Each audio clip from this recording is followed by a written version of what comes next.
Joe Rogan Podcast. Check it out. The Joe Rogan Experience. Train by day, Joe Rogan Podcast by night, all day.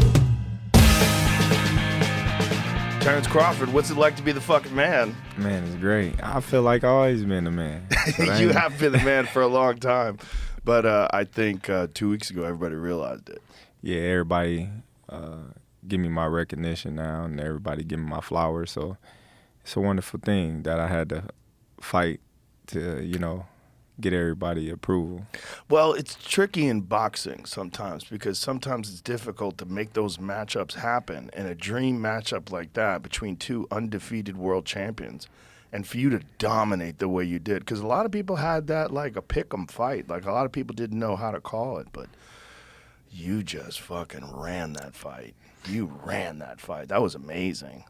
Yeah, that's a fight that we've been wanting for years. And to finally secure the fight and perform the way that I performed, it was a great moment for me in my career. It was beautiful, man. I mean, just the way you controlled, the way you switched things up, the way you controlled the pace of the fight, the defense, your defense was on point. Those hooks that you were landing in close were magnificent. It was a brilliant fight, man. I mean, I'm sure you appreciate it. I'm sure you watched it a bunch of times. But, man, that was like a real – because it was such a mainstream fight, such a huge fight where everybody was paying attention to it and talking about it, even casuals, that they got to see you perform that way. And, now it's like there's no dispute. You're the number one pound-for-pound guy on earth. Yeah. That's something that I got to credit to my coaches, because we drilled everything that you seen – fight night, we drilled it time and time again. So it came natural and easy for me when the fight came. Like I said, only thing they kept saying how he's going to beat me is because he's bigger and he's stronger. That was it. You look stronger. Of course. And I was just like, how do you know he's stronger than me? Right. He might be bigger than me, but big don't mean stronger. Well, he's just taller than you. You look more muscular than him, too. But it was just the technique was what really stood out. It's like you just were a master in there. It was a master class. That's something that they wasn't giving me credit for as well. How? Because they That's said, the thing. It's like, how are they not? I don't know what it is with me. They just always try to diminish my accomplishments and who I was fighting. They say, you wasn't fighting nobody, and this guy Errol Spence is the most fundamentally sound fighter in the game, so that's why everybody was picking him. But I was favored in Vegas, so Vegas must have had it right. Yeah, well, the wise people picked you as a favorite. Just based on your accomplishments. It's not like Errol Spence wasn't a great fighter. He's a great fighter, but it's so interesting when you watch a great fighter against what I believe is an all-time great. It's just that there's just levels upon levels upon levels upon levels. And right now, you're at the top of the fucking mountain. Yes. And I'm enjoying it. I'm enjoying it. Beautiful. You deserve it. That's when you planned for that fight, you knew that you were probably going to fight him. Like for the last few years, it was something that was on the table. But not really. There was a point in time where I was like, I shifted gears and I shifted my mind off of Errol Spence because I didn't feel like the fight was going to happen. But once I left Top Rank and we started negotiating, I was like, oh, well, maybe this fight will happen. And then once I fought Avanesian, because the conversations and everything that we was talking about to get the fight done, it wasn't lining up to what I wanted. So I decided to take another fight. And then I came back to the table and like, hey, listen, let's get this fight made. And at that point in time, things wasn't going how I would have liked it to go. So I just hit up Spence like, hey, man, listen, man. If me and you gonna fight, me and you gonna get this done because, there's a lot of people that blocking the fight. Really. How were they blocking? Like, what was the hold Which is business-wise, you know, I just felt like I was worth X amount, and they felt like I wasn't, and they wanted to do the deal a certain way, and I wanted to do the deal the fair way, and Errol Spence seen it. He was agreeing with everything that I said. He was like, yeah, we can do this, we can do that, and he probably felt like he gave up too much, you know, at the end when it was all said and done. But I felt like everything was fair. Was it in terms of like the purse split? Everything. Everything. We talked about everything. Yeah. And so this fight had been discussed for like how many years now? At least 5. 5 years. Wow. That's crazy that it takes that long for something like this to happen in boxing. When I came to the welterweight division, I called out all the champions except Sean Porter. I called out all the champions. I wanted them all, you know, at that time. And I wasn't able to get in the ring with any of them. And at that point in time, they was calling Errol Spence the boogeyman. And my reply was, how is he the boogeyman when I'm chasing him? You know, I just wanted to prove to the world that I was better than what they say I was, because given the fact that how great I looked against each opponent, they say, oh, well, he wasn't nothing, or he was this, he was that, because how talented I am. Right. So they didn't want to give me no credit because I passed all my tests with flying colors. So it was great to get in the ring with Errol Spence Jr. and do the same thing, if not better than I did for the past opponents that I faced. No, you were on fire. It's sort of the same thing that Roy Jones Jr. faced. Like, everybody's like, Roy hasn't beaten anybody. Like, yes, he has. Yeah. It's just he's so much better than everybody else that he was making everybody else look like they weren't any good. Definitely. But those were world championship caliber fighters, and Roy was just lighting them up. Right. And that sometimes when a fighter eclipses everyone else and reaches the pinnacle, that's the criticism they face until there's an undeniable moment. You know, and that was your undeniable moment. Like, everybody's got to shut the fuck up now. Yeah. and that's what, you know, my feelings was. You know, a lot of people like, man, you didn't look too happy. You know, after you won, I didn't see the excitement in you. I was like, man, I was happy. Just I had to prove myself, you know, to the world how great I knew I was. But at the same time, I was kind of disappointed at the same time that it took this long for me to get my recognition, for me to get a big marquee fight of this status at 35 years old. Yeah, especially after chasing it for 5 years. Right, and I was chasing Manny Pacquiao for probably 5 years, probably before that. Yeah. So it's like I've been champion for 9 years, going on 10 years in March. So I've been doing this game for a long time, you know, and I've been at the top since I beat Gamboa, and I've been looking for all the biggest challenges there is, and some of them I was able to capture, and some of them went the other way. And I'm just blessed to be able to be the first man to be undisputed in the junior welterweight division, the first man to be undisputed in the welterweight division in the four-belt era, the first man to be undisputed in two-weight divisions. So it's a blessing. It's a blessing. It's a huge blessing. It's an amazing accomplishment. You looked happy. You were dancing with your mom. You were having a good time. Yeah, I don't know of why people course. thought you weren't happy. Because, you know, when you go in the back room, everybody want to see the excitement. Right. I was just like, oh, I got that off my back. Yeah. Well, it knew was a sign had of it. relief.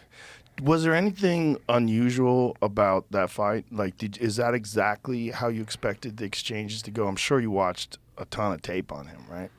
Actually, I didn't. Really? I didn't, because a lot of people always ask me, do I watch a lot of film on my opponents? And I always tell them no, because I have a different style. They're not going to fight me the same style or the same way that they fought their previous opponents. They just not, you know. So I already knew how he fought. I just watched probably like 2 fights of his just to get a feel for what he like to do, what he don't like, the things that, you know, I can capitalize on. And that's it. Like, I don't watch too much film because I'm going to make my adjustments on the fly inside the ring.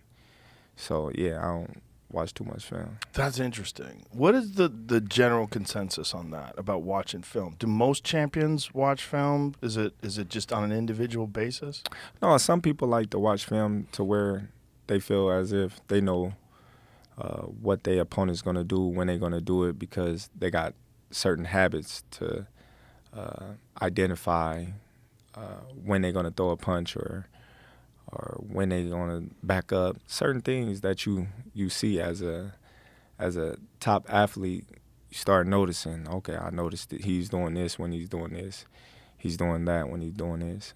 And you pick up on that. And so you put it in your mind like, okay, we're going to prepare for this. When he do that, we're going to do this. So you try to capitalize on it. But me, I never was that type of person. I let my coaches, they do the studying, and then they come up with a plan, and then they shoot me the plan to win, and we just go from there. When you switch, because you're in my opinion the best ever at switching from orthodox to southpaw since Marvin Hagler. You're the best ever. Like, when do you decide? Do you just feel it? Do you go out there southpaw sometimes and say, I'm gonna fucking switch it up? Like, how do you make those changes? Well, I think I made the change to fight southpaw in the back dressing room. Really? Yeah, because I was like, man, how should I come out? Because in my mind, I was just so filled with, like, the energy from the weigh-ins, the press conference, the weight, the moment. So I was like, man, I just want to go out there and, you know, everybody's saying I'm too small, so I wanted to prove them wrong. Everybody was saying he was going to walk me down, so I was just like, man, you know, they just don't know. Like, I just had that chip on my shoulder. Like, I just wanted to go head on with the bull and just go fight him. And it was like, just box. I was like, just box. And then I was remembering, I was like, he ever fought too many southpaws before? And then on one of the occasions, he got hurt real bad by a hook. So I was like, I'm coming out southpaw and we gonna box just to start off. But at the same time, I'm gonna get my respect out the gate. I'm not gonna be doing all that moving. So the plan was never to move, and everybody, when you interview them, they was like, oh, Terence got to be slippery. He can't stand in front of Spence. He can't do this. He got to get on his bicycle. I'm like, he ain't no Terminator. I'm like, man, I'm going to be right there in front of him like I always do. You know, I'm going to make him miss and make him pay, and I'm going to fight my fight. So I feel like that was the key for the victory because he wasn't used to fighting southpaws. Do you feel as comfortable orthodox as southpaw? Do you feel like you're better in one stance, or is it just depending upon the opponent? I think it's dependent on the opponent. You know, I feel I'm equally as great in both stands. I'm very powerful in both stands. I hit just as hard with my left, probably even harder with my left than my right, you know, but I think it's the opponent. They were talking about it in the broadcast. They said that when you were a kid, you hurt your hand, and so that's why you started practicing southpaw. Yeah, that's when I started actually practicing it, you know. That was something that when I had the cast on, I was like, man, I love the gym so much. I'm like, man, I'm not leaving the gym. Like, I'm going to practice with this left. And that's when I got the left stronger because at first, when I go southpaw, it was only, you know, my right. Then when my hand got messed up, just started working on the left, and it started getting stronger and stronger. And I started getting more accurate because at first, it's just throw it just to be throwing it. And then, you know, it just got to a point where my left was actually way stronger than my right when it came back. So I had to get my right back stronger. That's great. It's crazy that you have that option because that's such an amazing advantage to be able to fight just as comfortably from orthodox as southpaw. Oh yeah, definitely, definitely. You know, I look at it like you can't go nowhere. Right. Like you trapped. Like Yeah. you move to your left, I can go southpaw and cut you off. You move to your right, I can go orthodox and cut you off. So, and then it is great that I can pack a punch in both hands as well, because a lot of people when they switch, they give up something. Mm-hmm. I think when I switch, I gain something in both stands that I probably don't have in the other stands. So it's great for me. Did anybody ever try to discourage you from switching up that much? Of course. Did they? My coach, he used to always, he used to get mad. Like, you need to focus on one stance and doing it right before you start switching. You ain't even got the orthodox stance down pat all the way. And then you trying to go southpaw. I'm like, all right. Then I go orthodox, and then in the fight, boom.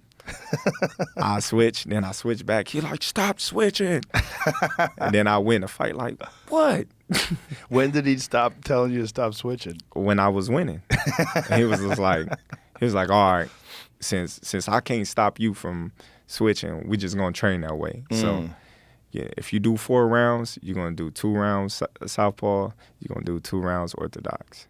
That's just how we started training. Well, it's amazing how it turned out. And for Spence, you know, who always fights southpaw, like to see you as a southpaw too, like probably created a little bit of an adjustment for him. Yeah, especially given that he wasn't fighting too many southpaws in his whole career. Right. That much. So. It seemed like after you dropped him in the second, right somewhere in like the middle of the third, you started to turn the heat up. Then you started closing the distance, and you were like smothering him. You know, like somewhere in the third, it seemed like you picked up the intensity. Is that when you felt like you started to get to him? Yeah. I felt like I was in control the whole fight. You know, the first round, neither one of us really did anything. We was kind of just filling each other out. The second round, he kind of started picking it up a little bit, and I caught him with them 2 shots. I feel like that's what led me to get more control, because I felt as if I caught him off guard. He wasn't expecting me to punch as hard as I did. So I could see on his face he was kind of like, whoa, you know, and then the rest, you know, I was in control. Yeah, you were in control. It's an amazing performance. But now that you've accomplished this, and now that you're the first man ever to be undisputed in 2 different weight classes, like, what are the offers now? Are people coming? Because I hear all this talk about Jamel. I hear this talk about Canelo. Like, where are they at right now? Well, you know, Canelo and Jamel is fighting. I wanted to fight Jamel next, since he was the 154-pound undisputed champion. But as you know, they're going to strip him for his belt once the bell ring when he fight Canelo. So your goal was to go up and become undisputed in 3 different weight classes. There you go. Wow. Something that never been done before. Right. And, you know, it's greatness. Like I said, this is my era, and I'm taking it. Ain't nobody going to stop me. So now I didn't shift gears, because I know I wanted to fight Jamel, but if he lose to Canelo, I always said, man, that's a big step. That's a big step. But for a person to go up 3 weight classes from 147 to 168 and to win, yeah, and become undisputed, wow. What can they say? They What can't can say, they say? They can't say nothing right now, but what can they say? Well, then you're in like the greatest of all time discussion. I'm already in them, Yeah, them you discussions. are. But Yeah. I'm saying, but what would they say though? They can't- 3-time yeah. undisputed champion and the smaller fighter that went up 3 weight divisions to conquer one of the baddest mans besides himself that's been doing it for probably longer than me. So you said 68, but you mean 54, right? No, 68. You want to go up to 68. So Yeah. so who would you fight at 68? Canelo? If he win, or Wow. Charlo, the winner. Wow. I wanna- that would be crazy. I want to be 3-time undisputed. To jump up like that, 21 pounds? Yes. What do you walk around at? I don't know. You don't know? Oh, don't you don't know. want to tell anybody. You I got a don't scale. know. I don't know. You know what I mean? But How much time would you need to prepare for something like that? Would you gain weight? Would you do anything different? I would definitely have to gain weight. Yeah. You know, and I just believe in my abilities. You know, Canelo's not a big guy. You know, Right. he's 5'8". Right. Fought at 52 when he fought Pacquiao. He's Or when he fought Floyd, rather. he's big, like muscular wise, but far as like height, Right. nah. So yeah, that wouldn't be nothing that, you know, we had to see. That would be insane. For you to go from 140 all the way up to 168. That'd be dope. Woo! I So- think it can happen. I think that's to be honest. I think that's the biggest fight in boxing. He beat Charlo, Terence Crawford, Canelo. That's the biggest fight in boxing, hands down. No Yeah. other fighters could compare to that. You know, no disrespect Right. to Charlo, but he's not a superstar. He's not, you know, on Canelo's level. Now he got a chance. Don't get me wrong. Like, he's going to do well in that fight, and he got the tools to win. You know, it's just about preparation and what type of fight he fight. Now, Canelo and him are fighting at 68. And when are they fighting? Is that September? Yes, September 30th, I think. So when would you like to get back in? Like, what would be good for you? Like, how much of a turnaround? Well, it probably, if they fight in September, it'd probably be next year. But that'd give me time to, you know, Bulk up. yeah, get my body right. What kind of strength and conditioning routine do you do now? Because how much, is it difficult for you to make 47 or is it pretty easy? No, it was a little difficult. Yeah? It was a little difficult. Yeah. I had to wear the little plastics and sauna suits this time, but, you know, I don't know what it is. I go up and weight, and then the weight be going up on me. Your body adapts. Yeah. Likes yeah. to eat, likes to get thick. Right. Yeah. So it's cool, though. It's cool. So when, like, on a normal camp, what does your training routine consist of? Like, do you do running? Do you do strength and conditioning workouts in the gym? Like, what do you do as far as, like, physical preparation? I do it all. I run, I swim, strength and condition, plyometrics, all that. You do swimming. Yes. A lot of people are doing swimming now. Yeah, I've been doing that my whole career. Really? What do you like about swimming? I just think, you know, it helps on your breathing. It helps on your breathing, your endurance. It's better on your joints, you know, because we don't run every day. Right. So, yeah, it helps tremendously. And do you lift weights? Yeah, yeah, but not heavy. We Right. lift probably like 20 pounds, like something light. Mm-hmm. Just a lot of endurance work. Yeah. Little quick twitch muscles. So if you have a fight where you're going to go up to 168 pounds, how much time do you think you need to get ready physically for that? I'm ready now. You ready now? I'm the type of fighter that I just believe in myself, you know, and I don't think a lot of people think it's all about weight, but I think it's about the skills. You know, I got the power to make anybody respect me. I don't care what your weight is. If I catch you in the right spot at the right time, you're going to feel it, you know, and I just feel like it's called boxing for a reason. I'm going to outthink you. Yeah. Well, you showed that in that fight. I mean, just the defense, everything, man. It was a masterclass. That's what I love about boxing. Like, if I wanted to show someone a boxing match, I would show a fight like that. Like, this is what I love about boxing. Like, this man is right in front of that dude. He's rolling with every shot. Mm-hmm. He's picking off every shot the other dude throws at him, and he's countering with, like, split-second timing. Yeah, and that's hard to do.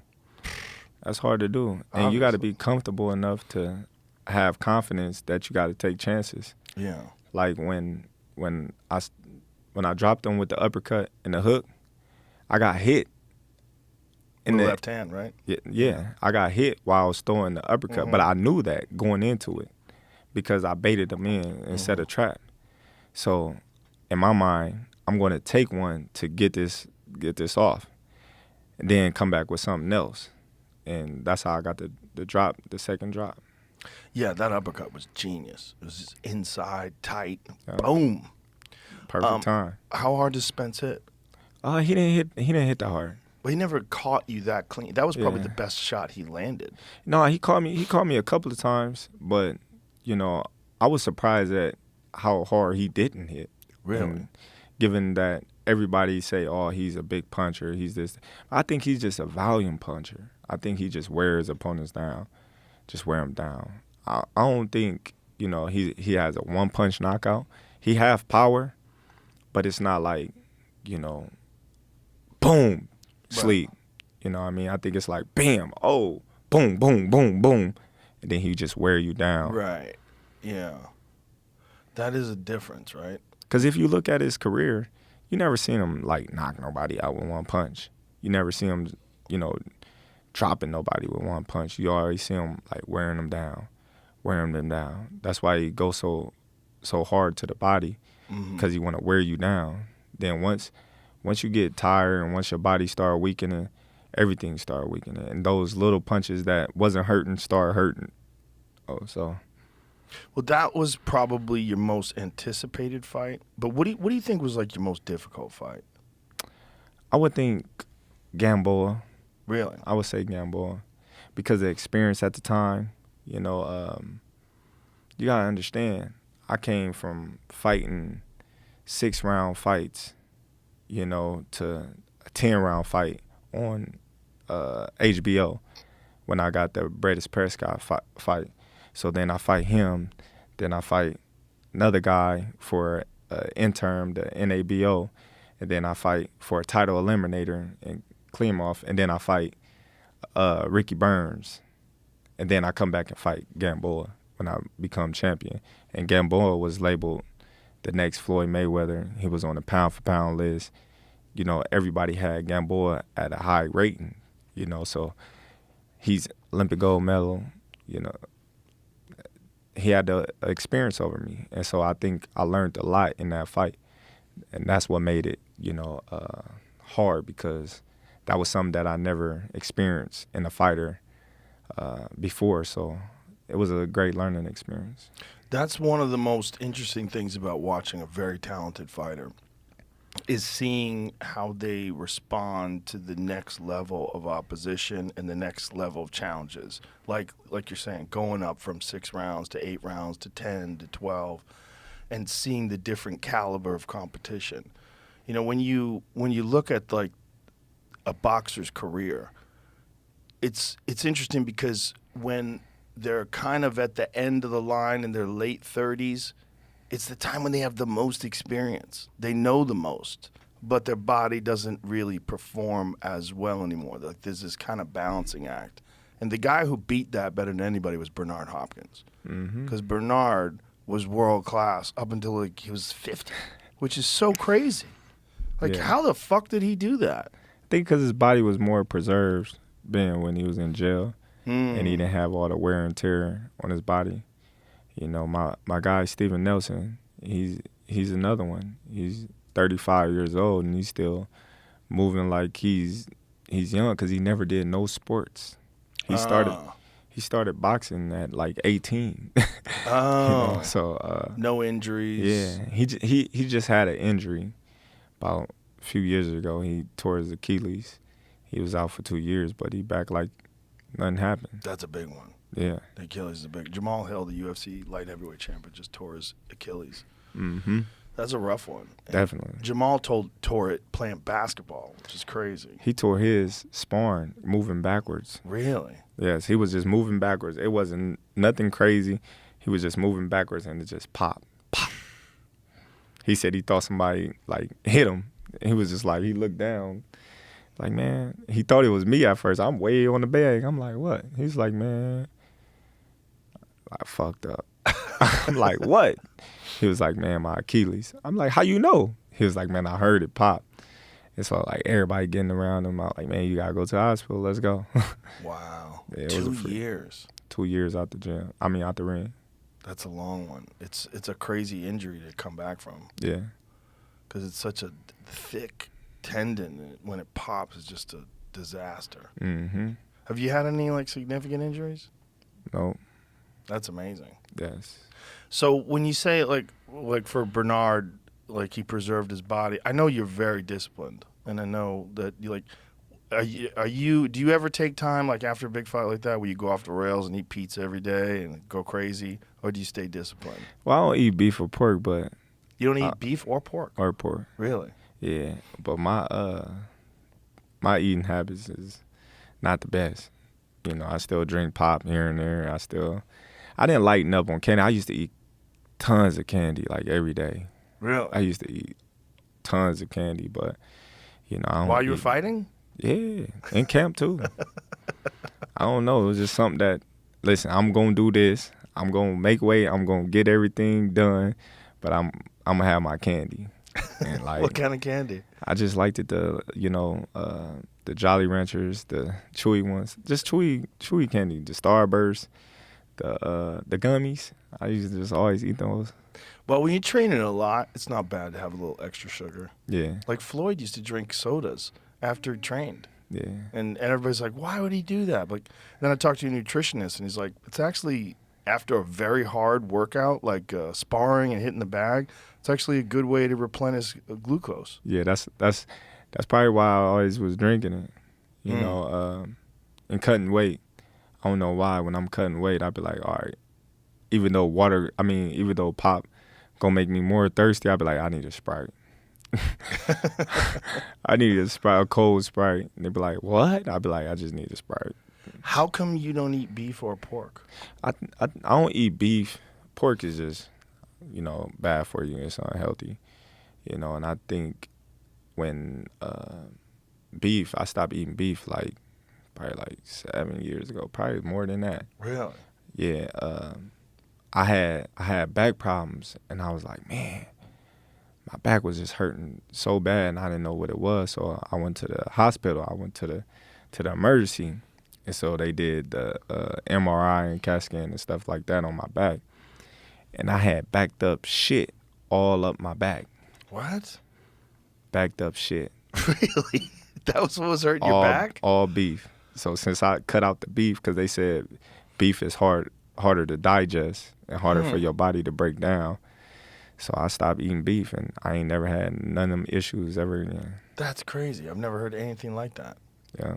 So where do you get your protein from? Chicken. Just chicken? Chicken, turkey. Eggs, fish? Do you Yeah, eat fish? all Yeah. that. Yeah. So chicken, turkey, fish. Yeah. That's great. I've never heard anybody have it. I eat mostly meat. Yeah. It's like that's the most of my diet is meat. You probably got a lot of shit in you. Nope. No. I bet you do. I bet you do. You might not know it, but you Maybe got a I lot should get of an shit. MRI. Nah, maybe you should do a colon cleanse or something. Do you do colon cleanses? No. Do one, and you're gonna be amazed. Really? Swear. I don't know about that. All right. I don't think there's anything wrong. I did one. I was doing one in this camp, Yeah? and it was crazy. Like, shit that come out of you, you be like, damn, I had that. So much did you in do me? like a colonic? Nah, I just, The colonic is rough. They yeah, stick a hose up your ass. Yeah, I ain't doing that. Yeah, I ain't doing that. What did you do? What did you take? No, I just, take, just a little colon cleanse, dietary, not like supplements or Right, I know what stuff you're like that. Like just stuff that, It's like fiber. yeah, fiber that makes the Yeah. shit come out. And it just, whoa. Yeah, I did that before camp and stuff, and I was like, dang. Yeah. So if you do you have someone that prepares your meals? Yes. Yeah. Yeah. So you got like a meal prep I got company? a nutritionist. I got Okay. a chef. All that. Yeah. And you're also, I saw are you a part of that snack thing too? Yeah. Yeah. So that's what that is that dude from Balco? Yeah. Victor Conti. Yeah. So Victor Conti, he was on the podcast back in the day. So he's the guy that he got busted Yeah. for with Barry Bonds and Yeah. the clear, where they were giving him that undetectable steroids. Mhm. And now he's on the other side of it. He's Yeah. making sure that the whole sport is clean. Yeah. and nobody knows better than him because he cheated for years. Yes, Yeah. and they hate it. They hate it Yeah. because you'll see a lot of people like, oh man, this dude was a cheater. This dude was this. This dude was that. And then you can't get nothing past him. Well, he was a cheater, but just because a guy was a cheater, look, first of all, that's the kind of guy you would want being involved in cheating and catching cheating. But he's trying to clean up the whole sport. Yeah. Like, it's not like he like, all right, well, I'm sponsoring you, you representing my brand. Mm-hmm. He's trying to clean up the whole sport. So, he's like, why isn't it like more transparency? Yeah. Where is the transparency? Like, where's this? Where's that? Why can't the world know what's going on, with the test that's going on? Yeah. The public should know, if these fighters is clean or not. Right. Because every month there's fighters coming up positive for steroids or banned substance. Well, look at the Anthony Joshua Dillian White fight. Yeah. It's canceled 2 weeks out. Yeah. Huge heavyweight fight. Yeah. And Dillian White pops. Yeah. Yeah. And that's not the first time. No, he's popped before, right? Yeah. Yeah. So it's sad for Anthony Joshua to, go through those things that I'm training for this fighter and then he popped now, boom, I'm hit with.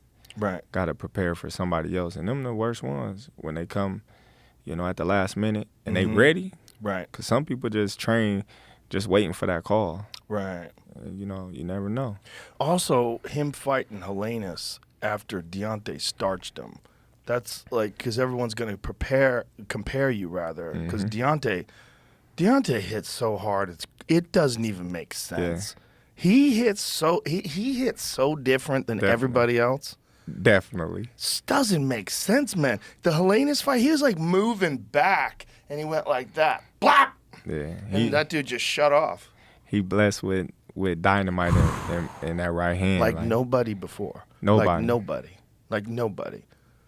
In the history of the heavyweight division, we have some giant punchers. Ernie Shavers, George Foreman, Mike Tyson. But I put Deontay at the top of the heap. Right. Hey, he I don't know, man, because those guys, they was tough as nails back in the days. Yeah. But I think Deontay Wilder, man, he hit you a couple of times with that right hand. Yeah. If you ain't Tyson Fury, you going to sleep. Right. He's the only dude.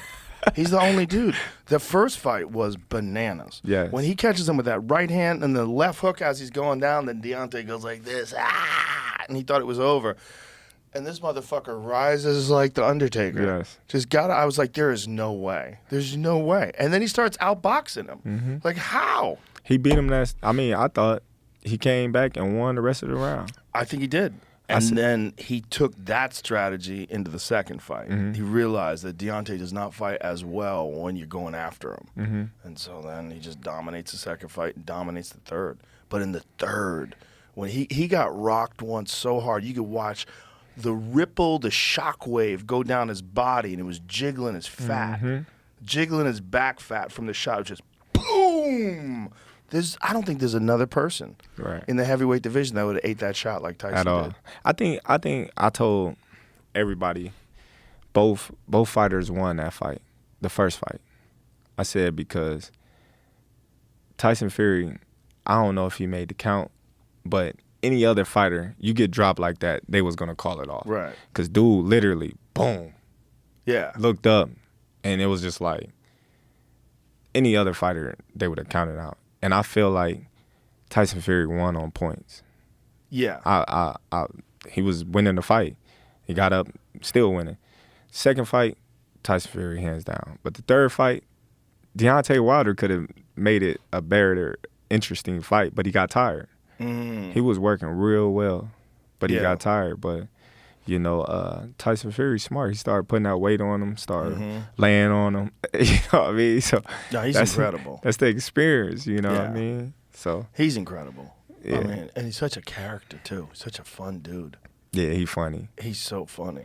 He got so mad at me because I said John Jones would fuck him up. In the octagon, yeah. Yeah, I said in a fight. It's like, no man would beat me. Oh, no. Lock me in a room with any man, I'm coming out alive. No, John, he's a dangerous dude, man. Y'all better leave him alone. Leave him alone. Yeah, it's just, well, listen, I believe firmly that if Tyson Fury learned wrestling and learned Muay Thai when he was younger, just like John did, he would be a world champion. Yeah, but I think he ain't beating guy, John. He's not beating John now. Beating John. No. No one's beating John. Yeah, even if he was to train when he was little, he's still not beating John. He'd have to be a great wrestler too. Yeah. Like the thing about John is he can do everything. He Everything. can do everything. And he has the highest octagon IQ. He's the best at like implementing his strategy and utilizing his reach and just figuring out how to get a hold of you. He's the best. He's gonna find a way to win. That's my guy. He's amazing. But like when it comes to heavyweight boxers, Tyson Fury is one of my all-time greats. I have two favorite all-time fighters. Mike Tyson in his prime, which was just like a cultural phenomenon. Yeah. Like when you would watch Mike Tyson fights back in the day, they were executions. Right. Like you were just paying, and you were hoping it lasted a little because you're paying for the pay-per-view. Like I hope he doesn't knock this guy out in 10 seconds. Yeah. So you wanted to see something. And they was literally like 2 rounds, 1 round. It was amazing. People forget. Like when you see him in his prime, when he was bobbing and weaving and stuff. I was talking to the guys last night at the comedy club, and I was talking about the Marvis Frazier fight. And that, to me, is the most terrifying version of Mike Tyson. Because Marvis Frazier really didn't have a chance. His father was propping him up. His father wanted him to fight Tyson because, you know, Joe Frazier would have wanted to fight Tyson when he was in his prime. He's like, I'm going to get my son out there and do it. And Tyson just came out, guns blazing. This was Tyson before he won the title. 24 wins, 0 losses, 22 knockouts, and a heavyweight like nobody had ever seen before. Moved like a lightweight. The way he was bobbing and weaving and coming in close, he was so fast. Yeah. But his punches were just ridiculous angles and accuracy. I fucking love this fight. Yeah, nobody was like it, especially in the heavyweight division. No, it was a totally different thing. This is it. You see him set up the uppercut. He Paul with that jab, and boom. It was incredible. In his prime, I feel like I would have loved to see him against any of the greats. Joe Louis, Muhammad Ali, any of the greats. I would have loved to have seen Tyson in his prime against those guys. Yeah, if they could take a punch, then it would be interesting. The punches come so fast. Yeah. The thing about Tyson, too, is the speed. Yeah, that's what I said. They could take a punch. The speed was insane. Because he get hit. Tyson got hit a lot. Yeah. You know, it's just that, you know, he's willing to take a hit to get his powerful hit off. Well, he also had that neck that started at the top of his ears. His neck started up here, man. Yeah. It was a crazy neck, man. He could take a punch better than anybody. So what you think, let me ask you a question. Okay. So what you think on about the business side of MMA and boxing? In what way? And like, you know, the way of the fighters getting, you know, not getting what they deserve. In MMA? And boxing. Well, both. You know, it's tricky, right? Like this whole thing with you and Spence, like trying to negotiate a proper contract. You know, there's a lot of vultures. There's a lot of weasels. The one good thing about the UFC is that there's one organization that controls it. Yes. The one bad thing about the UFC is that there's one organization that controls it. So you got good and bad. So, like, if I was a manager of a fighter, I would want fighters like your career, where you're tested and you're facing ever increasing challenges, but it's calculated. It's calculated, and you get lessons from each fight, and then you build up to a point where you're ready to challenge for a title. Like John Jones fought for the title when he was 22. I mean, it was a last-minute fight. Rashad Evans got hurt, and John Jones went in to fight Shogun. John was just so fucking talented, so above everybody else, that he dominated that fight and walked away the world champion and destroyed Shogun. He opened up the fight with a flying knee. 22 years old, first title fight, opens up with a flying knee. Who the fuck does that? Nobody does it. Everybody would be nervous. John's just so loose and creative in there. But in MMA, a lot of times fighters get fights they're really not ready for. Right. And they But have I'm not to take talking the about fight. the aspect of, I'm talking about the business side of it. Well, the business side, it speaks to that as well, because for a fighter to get to a point where they're undefeated and they have a big name then they start getting the big money, and then they're the headline of the card. And I think there's a lot of good in that. There's a lot of good in preparing a fighter properly. Like you see a lot of fighters when they fight for a title, they might have like 16-1, 16-0. Like people like undefeated records. It's very rare that a UFC fighter gets all the way to a title fight without some losses. Definitely. And I think that also speaks to the styles differences, the wrestling, the kickbox, all the different things that you might face inside the octagon, and having to prepare for that. That's one thing I like about MMA. Those guys, they still great fighters. They still get praise, even though they probably got 5 losses. Yes. One loss don't define how great they is, compared to boxing. Right. Look how the media and how people is bashing Errol Spence. Like, he's not great. Crazy. Just because he lost to a all-time great fighter and myself, that's all the fighters that I done fought. Once I fight them and, I dismantle them, they say, oh, well, those guys is weak. Those guys not great fighters, though. Those guys is tomato cans. They washed up. They bums. I'm like, dang, how can you disrespect this man? And he didn't work his ass off to get to the level that he is. Undefeated. To even Unified be able to champion. challenge me. Yeah. You know what I mean? Can I just be that good? Why they got to be bums? Why they got to be tomato cans? Isn't that just a lot of noise, though? There's a lot of people that their opinions are stupid. Yeah. There's a lot of people their opinions suck.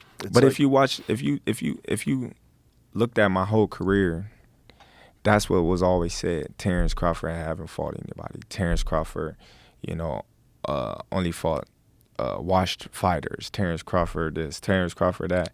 But now, after the Spence, they that's have what to I shut said. the fuck up. That's what I said. But don't listen to those people. Like, listen to Andre Ward. No, they motivate me. You know what I'm saying? Oh, they do. They motivate me. Okay.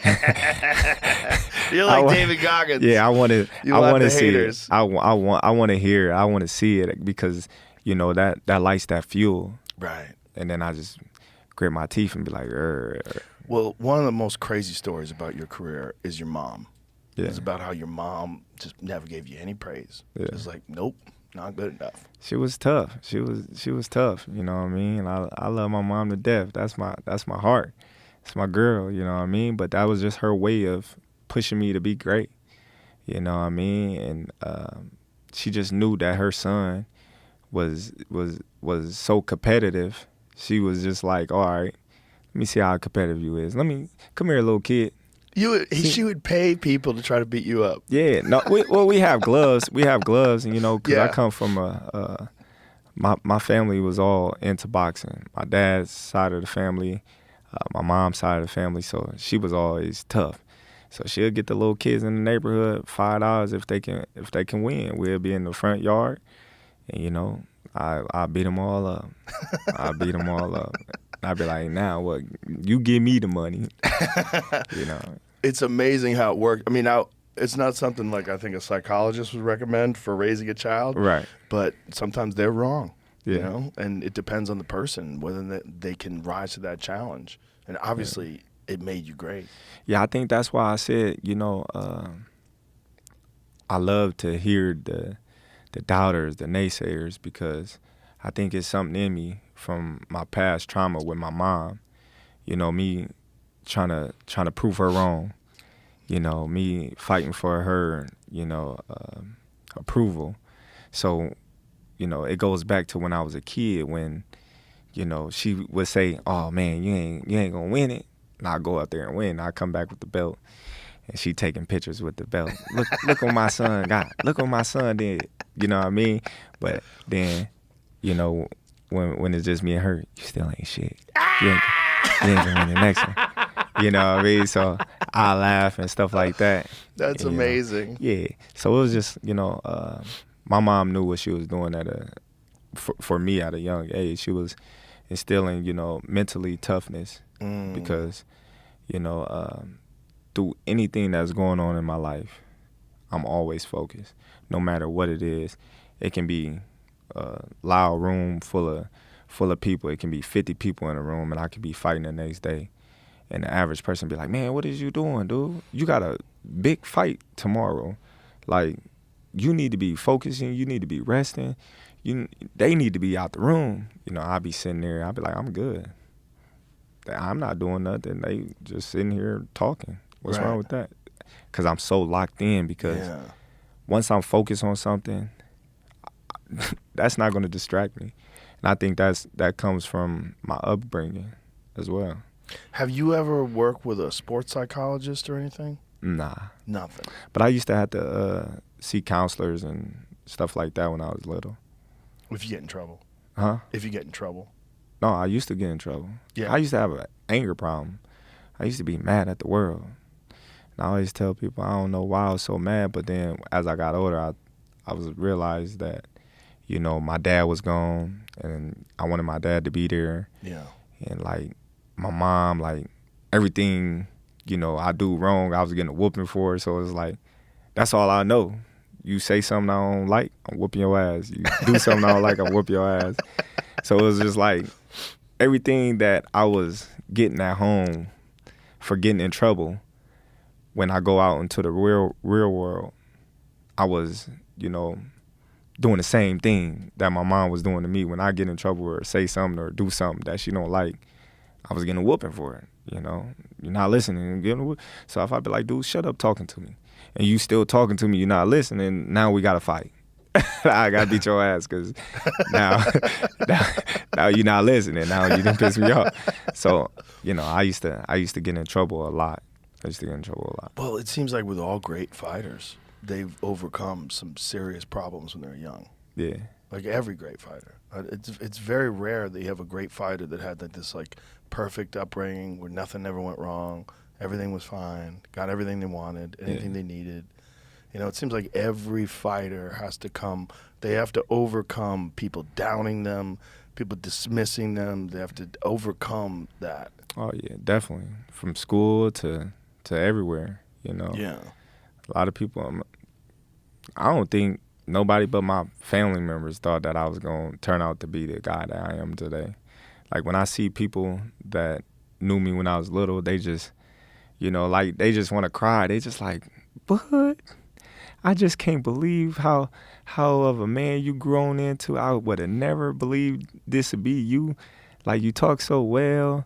You ain't in trouble. You doing things for the community.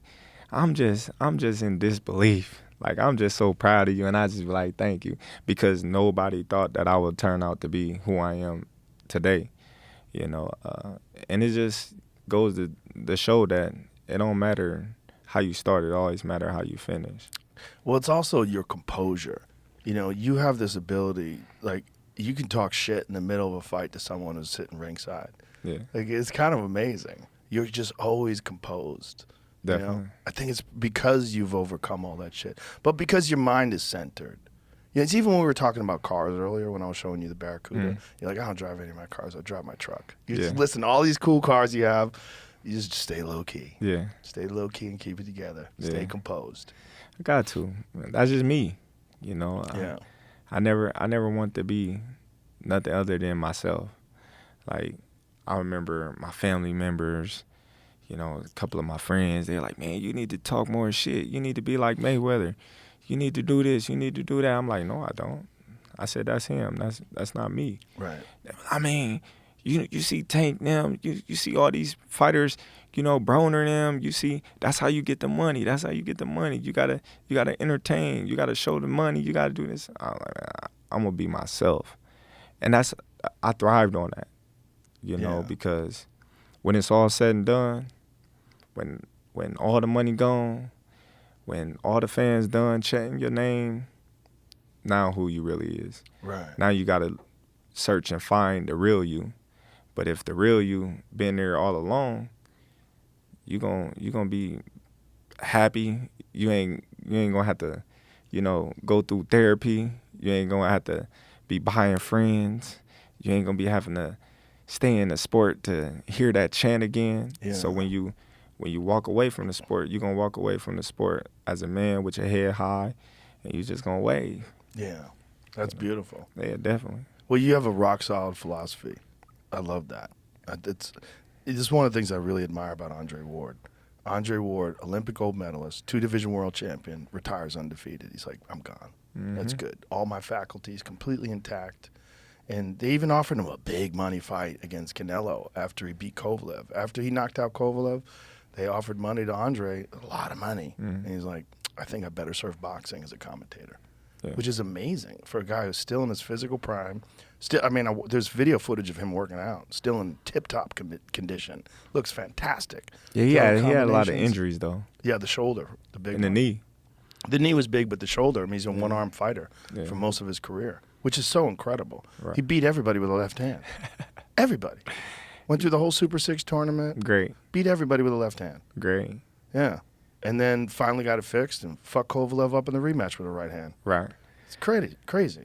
I always said I want to retire from boxing. I never wanted boxing to retire me. My goal was always to retire at 33. 33. Is it because the fights didn't come? Like no, I just Errol Spence fight, or even before that. But why did you decide to keep going? I don't know. It's just like my body was just like, man, you ain't done. You know what I mean? Even though, I wanted to retire, it was just like, you're not done. Like, you got a lot to prove. You got a lot to accomplish. You still in your prime. So it's like, all right, keep going, because I wanted that mega fight. I wanted that big fight to where it's like no denying who Terence Crawford is, or what he stood for, or, the family man he was. I wanted the people still to know who Terence Crawford was. And I felt like there was people that knew who I was and that followed me, but it wasn't solidified worldwide yet. So, but look, now even that it is, you still want the next challenge. Nah, I really don't have nothing to prove. I can walk away right now, and I contemplated on that. I do that every day. I wake up. Do I still want to box? Because I don't need to box, because I done great with my money. I invested great with my money. I got a lot of great businesses. I got a lot of great things that I'm doing. So that generate money. So I don't need boxing. I'm doing this for legacy, So if it's not, that's why I said if Charlo move up in weight and they strip him for his belt, there's no need for me and Charlo to fight, because he's not undisputed. You yelled at him from the ring. Of course. You're like, you next. Of course. I've been saying that for years. I said I'm gonna whoop Spence, then I'm gonna whoop you, and I meant it. But yeah, if he's not undisputed, then that fight don't. I don't know. It's not interesting to me no more, because I'm trying to make all-time history. Right. If the Canelo fight come to fruition, then that's a fight that I'll be willing to take just off the wrist. To be one of the all-time greats. That that's a fight. That's the one that gets you going. I can see it in your eyes. Yeah. That's a fight because of the challenge. Yeah. I love the challenges, and I love the people that I hear them now. You too little. Canelo gonna break you. He's gonna stop you. You come from 147, that weight too big. This and that. I can hear now, and that just excites me to go in there and just be like, okay, let me prove him wrong once again. That fight would be gigantic if Canelo gets through Jermell, and then you guys fight. That fight would be gigantic. And it's crazy because, like, in the past interviews, I was like, man, Canelo too big, man. It's weight classes for a reason. I was like, nah. But in my mind, in my heart, I don't think nobody too big, especially in a fight. I'm a fighter. But, like, I was thinking, like, man, it could happen. So you start really sitting down like, man, that fight maybe can happen. Okay, so now you start sizing them up. You be like, all right, he 5'8", I'm 5'8". My arm's longer than his. He bigger than me, but I'm faster. You know, so then you start doing the advantages. You know what I mean? Yeah. But like, man, we right there. Yeah. We right there, you know what I mean? So I was like, man. And it's not like he didn't go up in weight as Yeah, well. yeah. So that's why I was like, man, that's a fight. And it's the same kind of fighter, too, because, like, that's why he went up and fought Bivol. That's why he fought Kovalev. He wanted that challenge. Yeah. For him to go up from junior middleweight all the way up to light heavyweight and win the title. Definitely. But going up and becoming undisputed against Canelo, whoo. Come on, man. I'm flying in the sunset, man. Thank you, boxing gods. That would be it? That would be it. Yeah. That's the only thing it for me. I didn't accomplish everything there is to accomplish in the sport of boxing. You know, there's really nothing for me to accomplish right now. Like anything, it's about the money now. It's about the money. You know, I'm not gonna sit here and say it's not, but the money and to beat Canelo, if that fight was ever to happen, come on, man. Y'all better leave me alone. Y'all better leave me alone, man. Call me, you know what I mean? Yeah. TBC, man. Yeah. Yeah, man. That's what I've been thinking about. I don't know why. You know, I was just like, man, the last few days I was like, man, I don't know if it's God talking to me or what, but that's a fight that if Canelo win, then yeah, I'm gonna try to pursue that. I love that. I love that mentality. I Yeah. do. I love it. I love it because that's where it's at. That's what makes all-time greats. Yeah. It's like you have to have that mountain to climb. But nobody went up. I don't think nobody went up 3 weight classes. Well, didn't Roy? Roy started at 160. No, I'm won at saying 168. Not at undefeated. once. Right. You know what I mean? From 147 to 168. No, the closest to that is when Canelo went up 68 to 75, starting at 54. Yeah. No, not starting. I'm saying I started at 135. Right. That's true. That's true. You know what I mean? I'm just saying, like, say if Canelo was the champion at 147 to go up 168. Right in one jump. Yeah, in one jump. It's a big jump too. 21 pounds.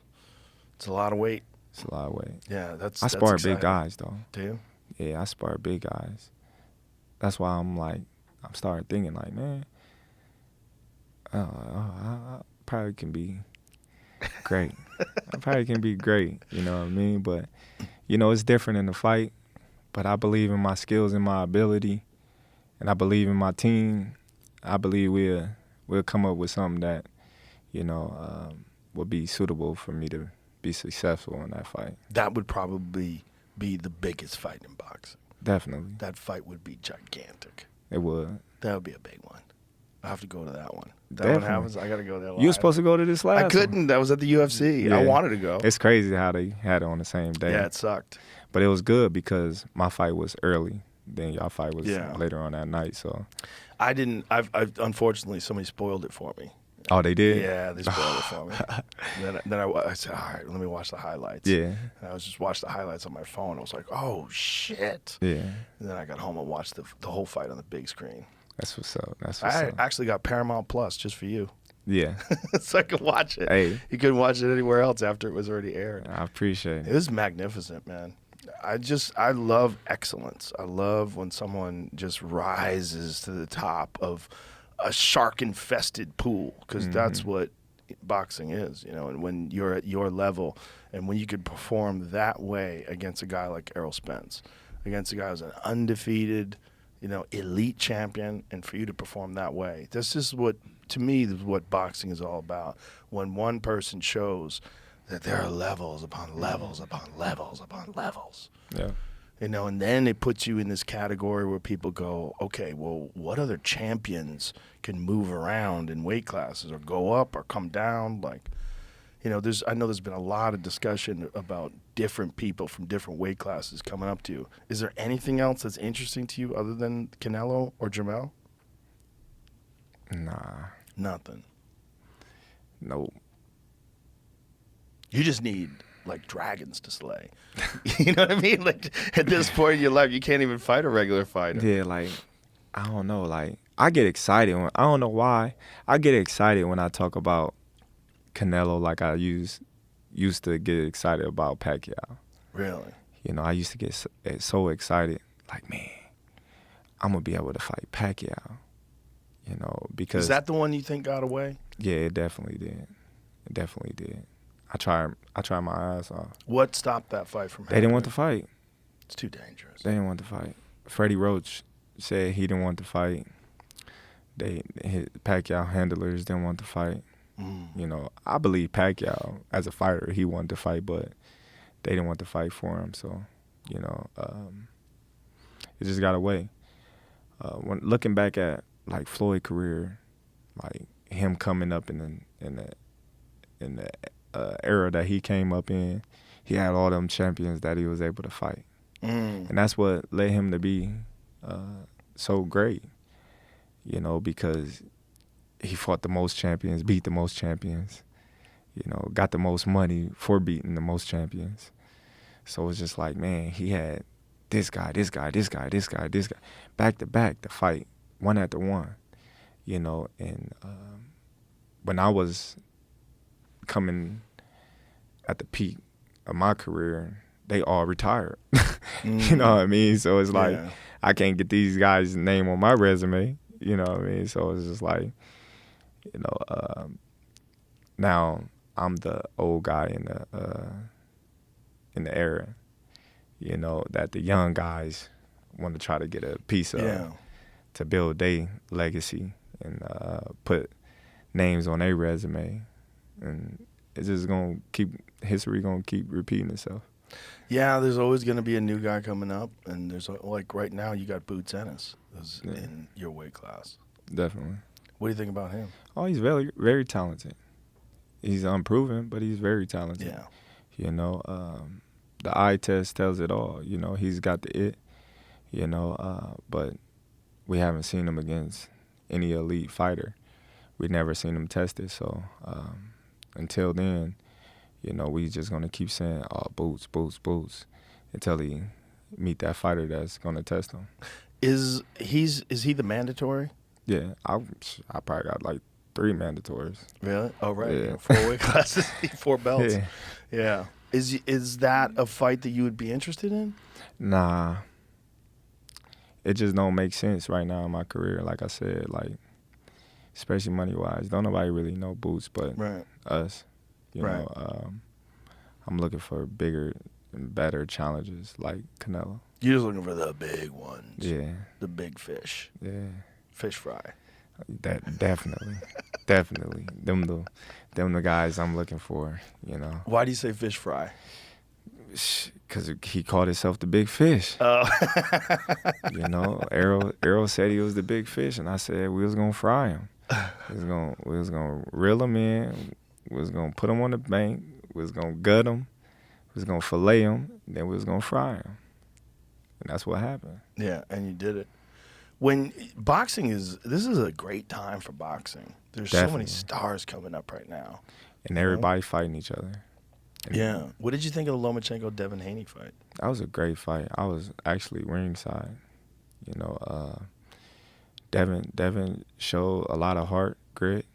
Canelo showed a lot of heart and grit. Lomachenko. I mean, yeah. I said Canelo. See, my mind. He's like, you're locked in. Yes. Lomachenko, he showed a lot of heart and grit. And, you know, they fought their ass off.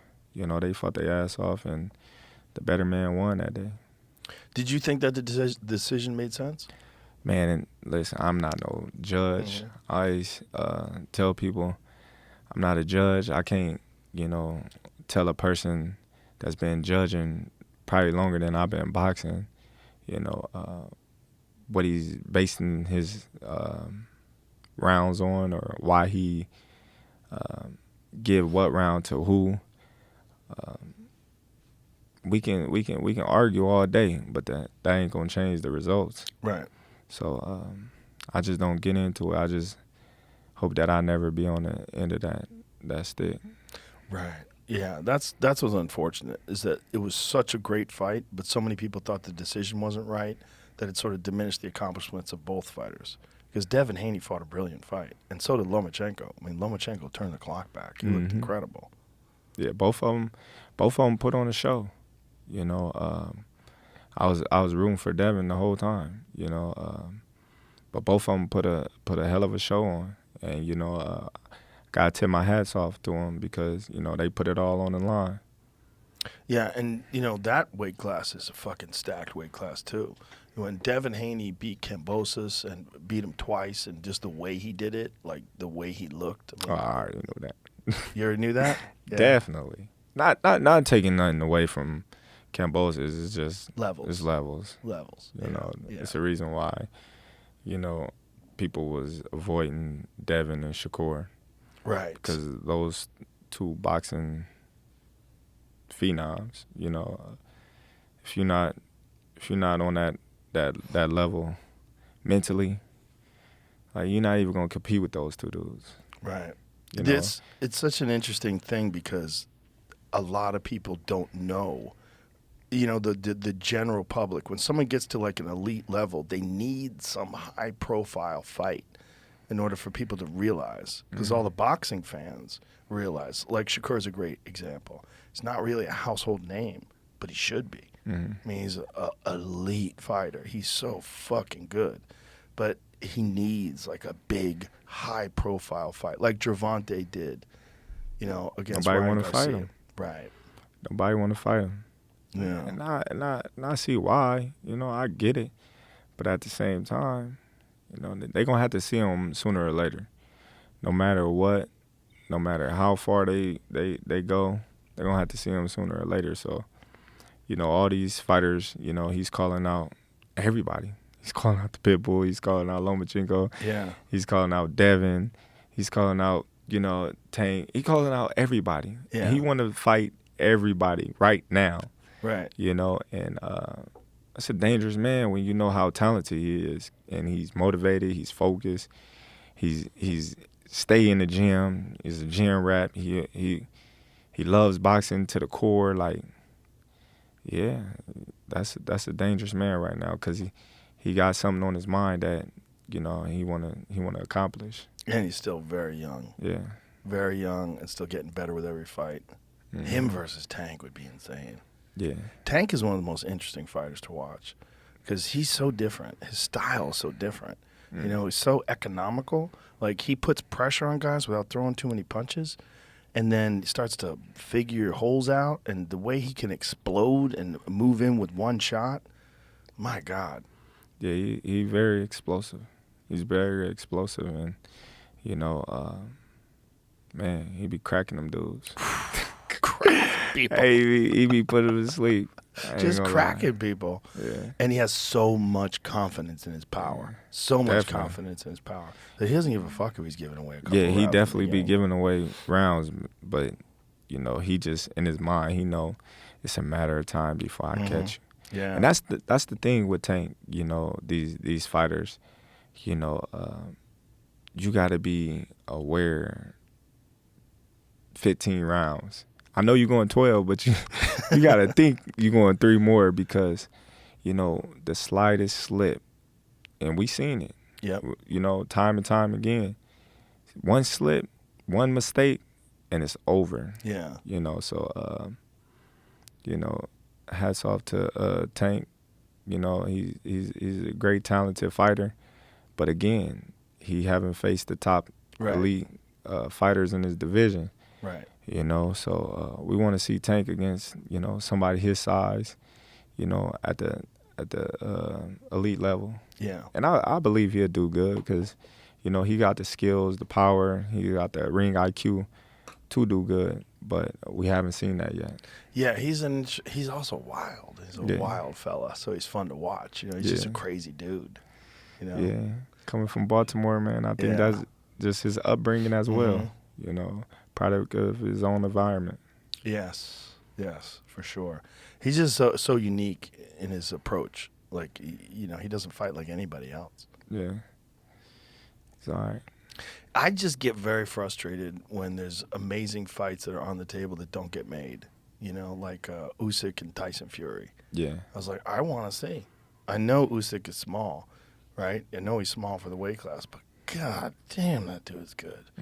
God damn, he's good. And the pace that he fights at for a heavyweight is insane. Definitely. I think that goes back to, the business. Mm-hmm. The business side, Usyk is, a great fighter and that has accomplished great things in the sport of boxing.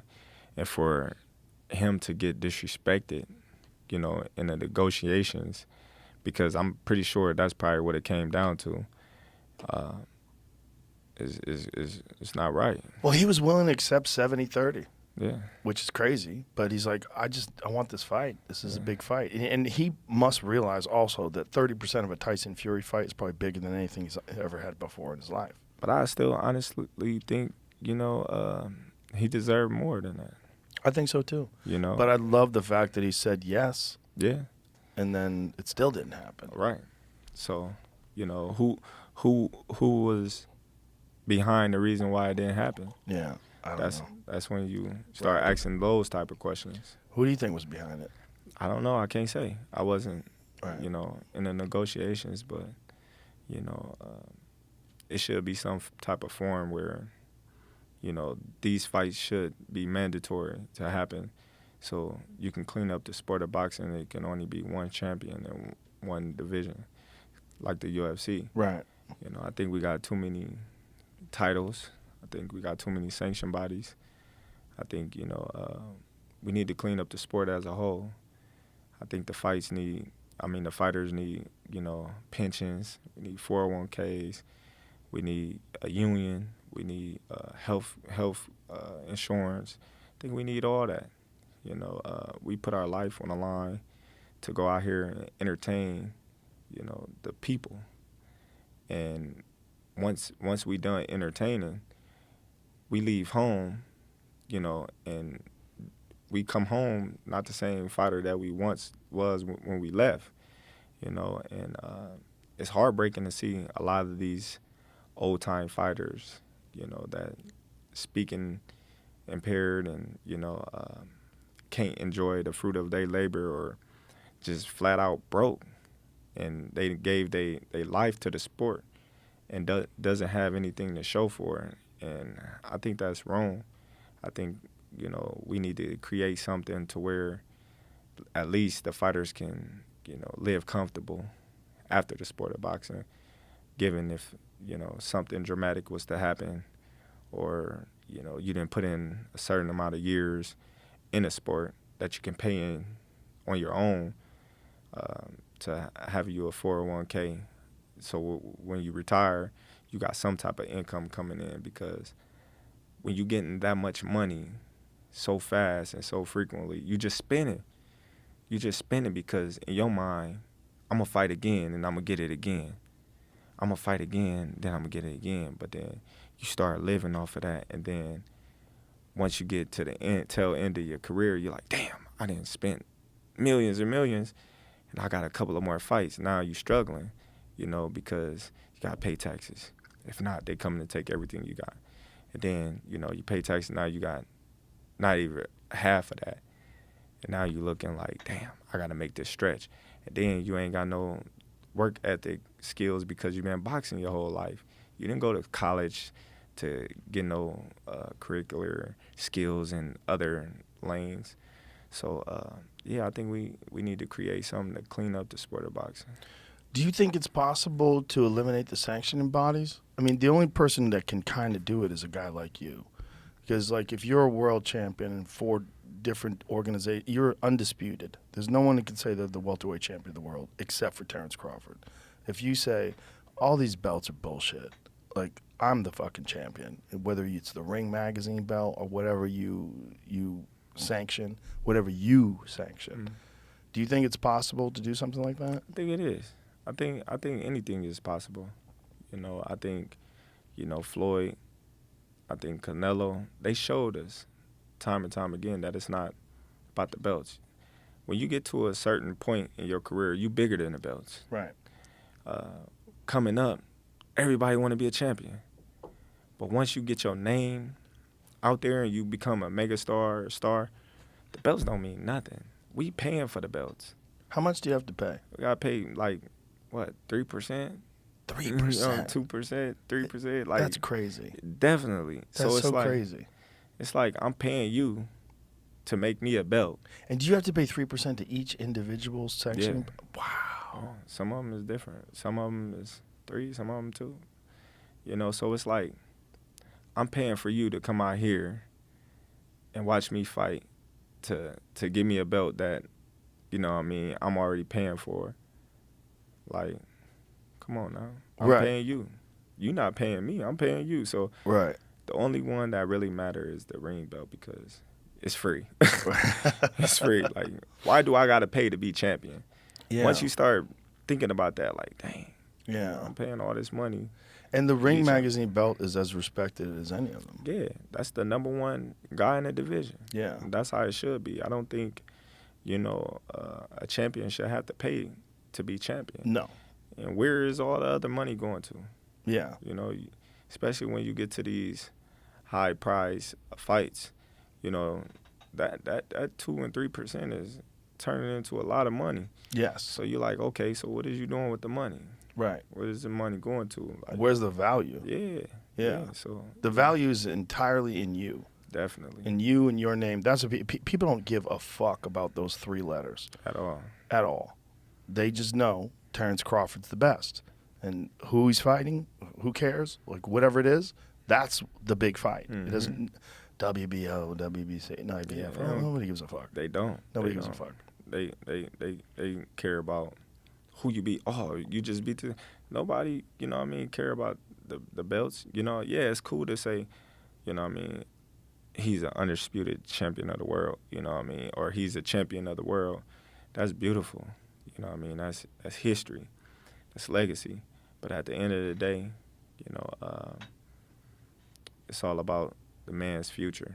Yeah. You know, and that money that we spending on them belts and then with them sanction bodies can go to our kids and our family. Yes. You know, so yeah, it's a lot of money that. A lot of leeches. Yeah. Yeah. What do you think about like what Floyd's doing? What Floyd's doing is kind of crazy. I love it. It's amazing. He's making more money than most boxers, just fighting people who have zero chance. I love it. I love it because it's entertainment. Yes. You know, Ali did it. Tyson did it. Like, why can't Floyd do it? A lot of people. Well, Floyd's doing it better than anybody. Yeah, that's what I was about to say. A lot of people getting mad because how well he's doing it. Yeah. But if I was in Floyd's position and I got the opportunity to do what Floyd is doing right now, travel the world, sparring. Yeah. You know, I would do it. We spar for free. Right. You know, why not spar for some millions of dollars? It's not going on my record. I'm entertaining. I'm, I'm getting a workout at the same time. Why not? Right. No, I agree. I think it's amazing.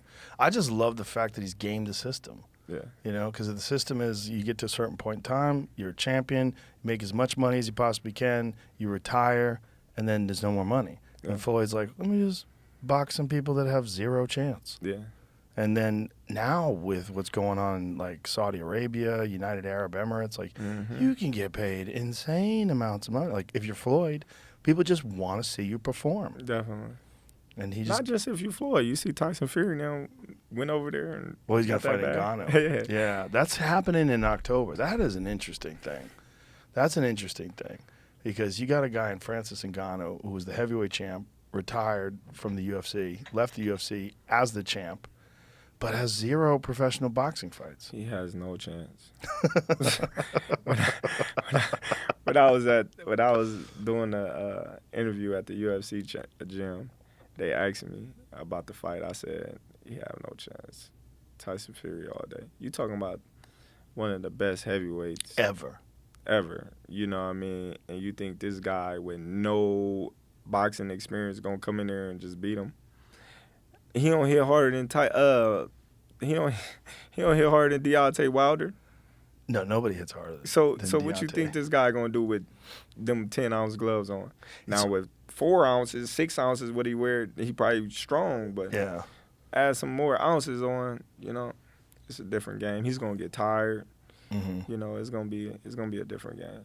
Yeah, he doesn't have the experience, and to go from, listen, I think that he could have he's also 36, you know, he could have a career as a heavyweight boxer because he hit so fucking hard. Yeah. If they built him up and he starts fighting guys and, you know, different styles and gets to the point where he's really got experience a few years down the line, he could fight world-class fighters. I think he can fight good boxers if he learns those lessons. I don't know. But to do it at 36, that's what I'm saying. That's Yeah. a little up there, you know. That's up there. It's gonna take some years to develop him. A long time. To take him through them steps and get tested, and Yeah. you know, he walking right into the championship with nothing. It's kind of crazy. Yeah. I commend him though. He Oh, believe in well, himself. he wants the bag. He's going to Yeah. get a big one. I mean, I don't know what he's going to get paid, but it's going to be more money than he's ever made before. Right. I believe him. Yeah. That's why all those MMA guys coming over to boxing, Mm-hmm. trying to, you know, they see Yeah. Conor McGregor, they like, oh, Yeah. made all that money? Yeah. Let me try. Yeah. Yeah. That was a fascinating fight, Conor versus Floyd. It Yeah. was fascinating because Conor's a talented fighter, but to just jump right in against the best ever, like it's just, Hey, he did what he had to do. He yeah. got that bag. That's all it comes down to, you know, solidifying yourself and taking care of your family. Yeah. You know, that's why I say a lot of people, they look at a lot of these boxers that have a loss, and then they just think they not good or, you know, great. Man, them guys train their ass off. You know what these fighters go through in the MMA and boxing? Man, fighters go through the most to just entertain and put food on the tables for their family and their children, take care of them, and they don't get the recognition and respect that they deserve. No. You know, you see all these other sports, they get praise. But boxing and MMA is, man, that shit is hard. It's like you versus one man, like brutally, like trying to kill each other, you know, for some money, you know, for people to be cheering. And it's like, you don't know, the fight is the easy part. You don't see the injuries I had to overcome in training camp. You don't see all the mornings I had to get up when I was tired. You didn't see all the, you know, the hard other training that I had to do to get to right now. They see things right now. They don't see the years that I had to do just to get to this point. You know, they don't see all the sacrifices I had to make to get to this point. They just see you right now. Right. You know, they could have been a fan of you from your last fight, but what about you before that last fight? What about you the whole 10 plus years that you've been doing this sport as a professional? What about that? And it's just like, man, like I didn't work my ass off to get to this point right now. And it's like, this shit didn't come easy. No. Like, you might think it is because you just now noticing me and my career, but this shit was hard. Like who thinks getting punched in the face and the head that's tough living. It's tough living, especially at a championship level. That's tough living. I think most people don't have any comprehension of the amount of sacrifice, the amount of just determination and will and discipline that you have to have. Yeah. It's hard, man. My kids, no. Nope. No football, no boxing. Good for you. And they hate it, but when you get your to a point where you can make decisions on your own, I'm out of it. But I'd rather you keep wrestling, keep playing basketball. It's college tuition already paid for, so y'all good. You know, think of something else. Go play soccer. Go play tennis or something. Go play baseball. You know, coming up in the hood, there's three things that the black community raise: basketball, football, boxers, wrestlers as well. But you can't make no money in wrestling unless you UFC. But yeah, like, come on now. There's other sports that you can do. Golf, they make a lot of money. Baseball, they make a lot of money. Soccer, they make a shit ton of money. Yeah. So it's like, You know, when they little, they just be like, I want to make a lot of money. I want to be a basketball player. Well, you're not going to be 6'5". You're going to be 4'11". No. No. It's always the real short, Yeah. Kids that's talking about they want to go to the NBA. And I always get mad when the people say you can be whatever you want to be. No, you can't. That was a lie. You cannot be whatever you want to be.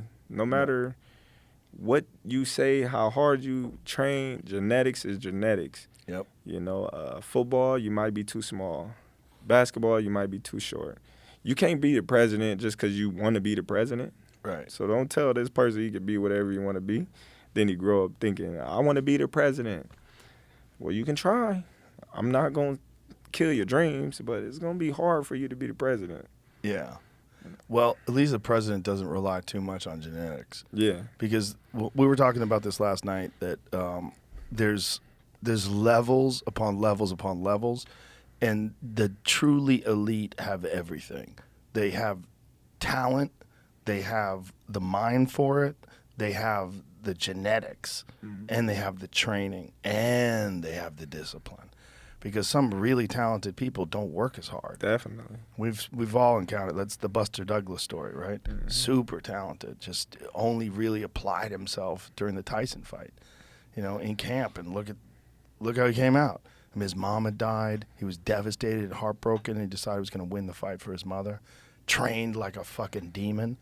And came out and outboxed Tyson. Was hitting him with that jab left hook. Mm-hmm. Like, what? Yeah. Like, who fucking expected that? He looked so good. He looked like an all-time great in that fight. Yeah. I remember watching that fight and watching the Tyson Holyfield fight in my mom's living room on the box TVs with the big backs and stuff. Mm-hmm. Yeah, man. I used to be like, man. Dang, man, it was kind of sad watching Tyson lose his first fight. It was unbelievable. Yeah. Even though I saw the fight after the result. I didn't see the fight when it happened. I saw it afterwards. I knew what happened, and I still couldn't believe it. Yeah. I'm like, he's going to get up. He's going to get up, and he's going to win. He always wins. He's going to win. Yeah. You couldn't believe it. That's how revered Mike Tyson was. Everything was, like, silent. Like, it's crazy. Everybody was just like, what? And then, like, when Roy Jones Jr. got knocked out by Tarver, yeah, like, man, people was crying in my house. Like, we was at my coach's house.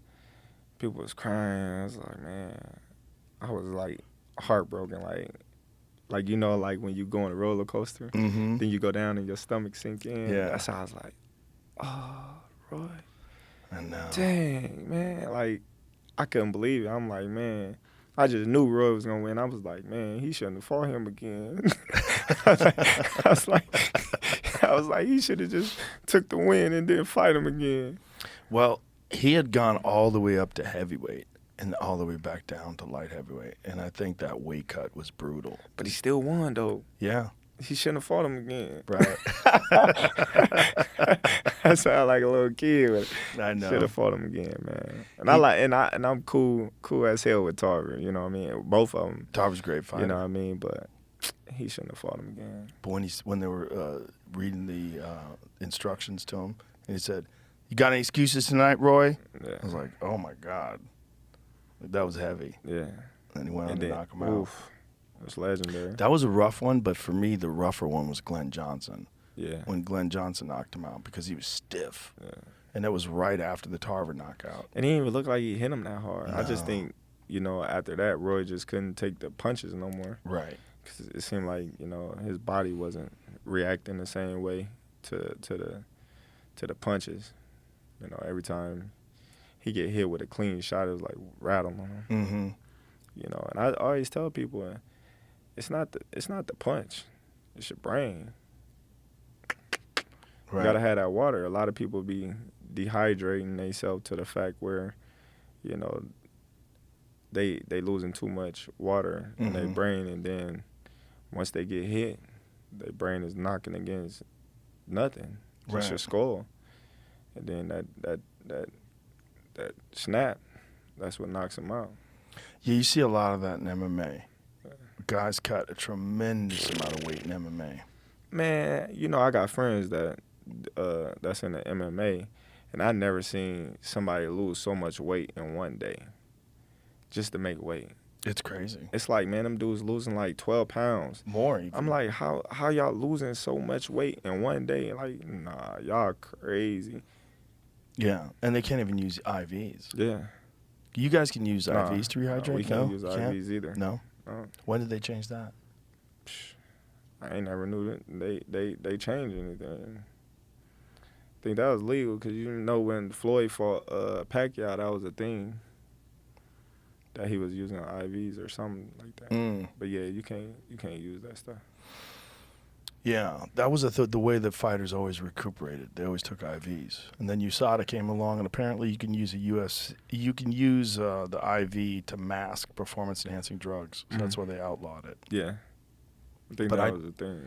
I think the weight cutting in MMA they should ban it. And I don't know how they could do it, but y'all need more weight classes. That's the problem. Because when you talking about lightweight, and then you're going from, what is it, 155? 155 to 170. Yeah, 155 to 170. It's a giant jump. How about 185 to 205? Yeah, that's what I'm saying. 20 pounds. So it's like, yeah, man, we got to, because we damn sure can't go up there. Yeah. You're one of the only elite boxers that can wrestle. Yeah. Has anybody ever come to you and said, Terence, what do you think? Yeah. Dip your toes in the MMA water. I don't get paid enough. But if you did? Nope. Nope. Ain't anybody about to be kicking me. Nah. Hey, look, we can wrestle, we can fight, but them kicks, yeah. No. I don't care what nobody. Man, them kicks is dangerous, bro. Yep. Especially them kicks in the leg. Did you see when Muhammad Ali was doing that exhibition with that kickboxer? Inoki. Yeah. Yeah. Boy, tore him up. Tore Ali up. Yeah. Man. Yeah, now you respect that sport. I respect it. Yeah. I respect it. We can fight and wrestle all day. I ain't them kicks and elbows. Have you ever trained with any of that stuff? You ever try to train Muay Thai or Nah. nothing? Nah. No? I trained jiu-jitsu a little bit here and there. Yeah. But them kicks and elbows, nah, them dangerous. Them dangerous. And they sneaky too, because when you're not used to getting kicked, you know what I mean, you can think somebody about to punch you and they boom, boom, and you don't block kicks like you block punches. Right. So you might be trying to parry something, and there you go. Ali versus Inoki. And Inoki was lying on his back, which is even crazier, and with shoes on. Yeah, tearing Ali legs up, man. Yeah, just kicking at his legs. But just the way they fought was so crazy that he just dropped down to his back and was throwing kicks. No gloves. He had no gloves on, but I don't think he punched him. Oh, look at that! Look at that! Leg lock. Look at that. Yeah. Man, you gotta be aware of everything. Very dangerous too. Very dangerous because your legs can get torn apart, your knees get ruined. Your toe. Yep. Kicking somebody, your toe, your fingers. Your foot. And y'all go through a lot. Yeah. Man, y'all go through a lot, them MMA dudes, man. $5,000 to show up, $5,000 to win, $5,000 for best in show. Yeah, like, hell no. Yeah. Well, that's the guys coming up. Yeah, I know. But I'm just saying, that's how it is in UFC too. Yeah. They might get a little more money, but they be same thing, like 20 million. I mean, not 20 million, 20,000. Yeah. 20,000, 20,000. So they fighting their ass off to get that bonus. Yeah, it's true. Fight their ass off to get that bonus. I don't like the win bonus. Yeah. I do not like that at all. I Why? think that because first of all, there's bad decisions. Yeah. And when you have a bad decision and someone gets cut out, like if a guy's making 50-50 and then there's a bad judge call and you lose $50,000 because people are incompetent at their job, happens all the time. So why don't they just change it to like boxing, like a flat purse? They should. Yeah. I don't know. I'm not responsible. It's not my side of the game. I'm just a commentator. Change it to a flat purse. 100%. Yeah, like boxers, man. Win, lose, draw. Yeah. We getting X amount that's on that contract. Yes. And that's it. That's how it should be. Because it's not like anybody doesn't try to win. Yeah, because for they sure. think that they're gonna, get their money either way. They're gonna try to win. Man, them dudes be fighting their ass off. Man, they be busted up. Eye all the way out here. Yeah. Teeth in their mouthpiece. Yep. I'm like, man, them dudes like, come on. Man, you talking about gladiator warriors. That's what they is, man. Do you watch a lot of UFC? Yeah. Yeah. Yeah. I be watching it. Who stands out for you? Who do you John enjoy? Jones. Yeah. John Bones Jones. That's my guy. I like dang man, it'd be hard to say his name. He just beat the dude that beat him. I have Israel Adesanya? Israel. Yeah. Yeah. I like Israel. Oh, he's amazing. Israel, cool. Yeah. That dude he beat that beat him and he just beat, man. That dude, a big dude, man. He's huge. Yeah. He big. That guy cuts a lot of weight. Yeah. Because he weighed in at 185 pounds and then he fought at 225. Yeah. He was 225 when he got into the ring. Yeah. That's crazy. Then my guy that just beat Cejudo. Aljamain. Yeah. He's fighting this weekend. I was just down there with him. When I was training, we was training twice together, before that fight and after he was doing physical therapy. We was supposed to be playing basketball. So if you're watching Aljo, you still got to get on that court and whoop old boy now. Yeah.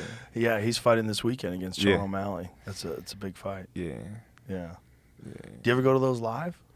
Yeah, I went to a few of them live. Yeah. Yeah, I went to a few of them live. I think I went to the last one I went to was Amanda Nunes. Amanda, she was fighting. Dang, I forgot her name. But two guys from Omaha, Drew Dobert. Okay. And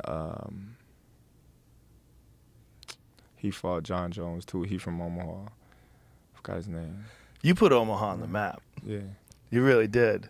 Like, people talk about Omaha now a lot. Smith. Anthony Smith. Oh, okay. Yeah, Anthony Smith. Yeah. Drew Dober and Anthony Smith was fighting on the same card, so I went there to support them. And Amanda. I like Amanda. She's the GOAT. Yeah, she's amazing. She had to retire because her legs are so damaged from kicking. She goes too much kicking ass. Like, she got nerve damage in her legs. See? Yeah. It's never going to go away. Probably not, yeah. So, I mean, you got to think, you getting shins slammed into those nerves over and over again. Slammed into your calves. You ever been calf kicked? No, don't kick me. we not about to do none of that. Don't kick me. Listen, my legs are skinny. We not about to do it. Hey, he kick me, jump him. Yeah. Do you think there's any boxers that would I mean, the only person that's elite that ever fought in the MMA realm was James Toney got choked out. But he don't got no wrestling background. He didn't. I don't think he even trained for it. Yeah. I interviewed him before that fight. He was making up kick names. He was like, I don't think he traded. I think he just boxed. And he's just hoping he'd catch him with a punch. Yeah, nah. First thing they gonna do is shoot. First they gonna feint the punch up top, and then they gonna shoot. If you don't know how to sprawl, it's a wrap. Yeah, it's a wrap. See, wrestling, man. I always say, man, I'm a boxer, but I can wrestle. If a wrestler grabs you, I don't care what you know. I don't care who you is. It's over with if you don't know how to wrestle. Right. It's over with. Yeah. And nothing you can do. And 9 times out of 10, a street fight, you're going to end up on the ground. Period. So if you don't knock him out before he grab you, or in the mix of him trying to grab you, it's over with. Yeah. So I hope you're in shape to outwill him, poke him in the eye, bite him, something. But, wrestlers, they tough. Yeah. So you might bite them, they might be like, bite harder. Put you in a chokehold, and then it's over with. Wrestling is such a tough sport, and there's no accolades. There's no glory. There's no world championship where you're making millions of dollars. It's just all for the glory of winning. That's all there is to it. And those are some of the toughest human beings alive. Yeah. Elite wrestlers, like, you want to talk about hard work. I done been through some of them. Did you wrestle in high school? No, I wrestled in middle school. In middle school? I stopped in middle school. Because your boxing career started taking off? I actually got kicked out of school. Really? Yeah. What happened? I was playing around with the kids. Me and my friends, we had the little keys, so we was going through the hallways and we was scratching each other's neck with the keys. So like, just say if somebody right here in the middle of us and you don't see me, and I go over here and I scratch you on the neck with the key, and you just be like, ah, and we just start dying. Like, that was the thing to do back then. Like, and his little soft self went to the nurse. He was like, and then the nurse asked him what happened. He was just like, oh, me and my friend Terence was playing around, and he scratched me with a key, and so they brought me to the office and expelled me because they said I was using a weapon. Wow. Yeah, I got expelled for the half of the whole school year. I had to go to an alternative school. Wow. Yeah. It was crazy. But I was quitting wrestling anyway. Wrestling was tough, man. Them dudes was kicking my ass. No. But I think there's something about your wrestling background that helps you in the clinch. Definitely. I still always mess around wrestling to this day. You know, yeah, that wrestling gets you physically strong. It gets you, you know what I mean, your foundation first and foremost. Everything comes from your foundation. So if you got a good base, good foundation, you're going to be hard to move for anybody. Mm-hmm. You know, that's why, you know, you see those sumo wrestlers, you know, they foundation, they base is just like, Right. And you can try your hardest to move them, and they just sitting there, and you're just like, yeah, man, how I'm not able to move this dude, and I'm pushing them. It's just, they got that base and that foundation. Yeah, there was a discussion, I forget what experts were talking about that, but they were factoring in your wrestling background, and they were saying that there's something about Terence when he's in the clinch that's different than other people. It's because your ability to manipulate bodies, where you can move people around. Mm-hmm. And then also, what you do, I think, better than anybody ever, is you land punches in tight spaces where you just find the chin. You know, you're so good at like those tight hooks, you know, and you're yeah, man. It's just it's just very impressive to be able to pull that off on a guy like Errol Spence. Yeah, that's something that me and my coaches was working on, shortening up your shots. Because if you're watching a few of my past fights, I kind of open up. I kind of throw my shots too wide, leave myself open. So that was something that we was working on in camp. And I always told the reporters and people that interview me, it ain't about Spence. I don't got to change anything up for Spence. I just got to make sure I'm prepared and I'm 110% ready for myself. And all I got to do is be myself, and then I believe I'll beat anybody. Was there ever a time where you wondered or were you worried that you weren't going to get that big fight? As you're like 35 years old, you become 36, 30, and then you're in the position like Artur Beterbiev, who's 19-0, 19 knockouts. Everyone's fucking terrified of the guy. Can't get a big fight. Just can't get that big marquee fight. Definitely. I was, like I told you, I was in a process of thinking about retiring, you know, because I was just like, man, I'm not going to get that Spence fight, you know, but it's worth a shot, you know, to go back and try to see if we can land that fight. But I'm not about to get, you know, I'm not about to just take anything just for the fight. Right. You know, a lot of fans and a lot of people in the media, they felt as if I should just take anything, but they not the one fighting. They not the one that, you know, been doing this their whole life. So for them to tell me just take this or just take that, you know, given if I was to put them in the same predicament that I'm in and all the accolades that I have, would they do the same thing, or would they just take whatever somebody just going to give them? You know, I had to stand for something to get to a point in my life where, you know, I can get everything that I want. You know, and I feel like Me standing my ground and staying firm and true to myself, and not switching up and not, overdoing it, led me to this moment right here.